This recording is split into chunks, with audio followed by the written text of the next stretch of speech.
President Donald Trump on Friday downplayed concerns about potential economic trouble, saying everything would be okay in the long term, even if the U.S. economy experienced a recession in the short term. Asked twice by Meet the Press moderator Kristen Welker whether it would be okay in the long run if there were a recession in the short term, the president said, "Look, yeah, everything's okay. What we are, I said, this is a transition period. I think we're going to do fantastically." Following up, Welker asked Trump if he was worried about a recession, to which he responded, "No."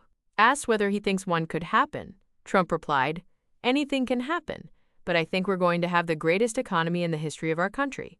The remarks come as analysts on Wall Street are increasingly worried that the country could face a recession due to Trump's changing tariff policy. Well, you say, some people on Wall Street say, well, I tell you something else. Some people on Wall Street say that we're going to have the greatest economy in history. Why don't you talk about them? Trump said during the interview at his Mar-a-Lago resort in Florida, "There are many people on Wall Street say this is going to be the greatest windfall ever happen," the president added. According to initial measurements released by the Commerce Department on Wednesday, the U.S. economy shrank by 0.3% in the first quarter of 2025, a reduction largely driven by a fall in exports and a boost in imports ahead of Trump's expected tariffs. On Wednesday, while meeting with members of his cabinet, Trump deflected blame for the first quarter gross domestic product numbers, saying they were a result of the economy former President Joe Biden left behind. "You probably saw some numbers today," Trump said, "and I have to start off by saying that's Biden.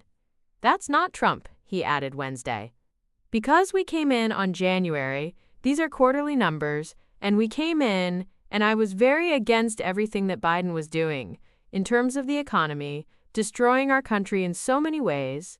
Since the start of his administration in January, Trump has sought to impose tariffs on America's largest trading partners, including Canada, Mexico, and China.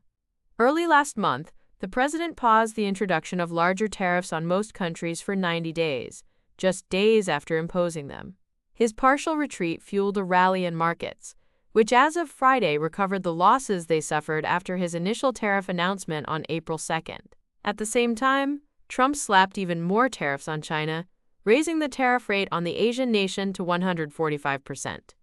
Still, the president has repeatedly dismissed concerns that the tariffs on China will have major effects on the prices or availability of consumer goods in the U.S.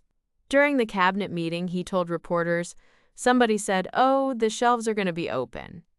Well, maybe the children will have $2 instead of $30, And maybe the $2 will cost a couple of bucks more than they would normally."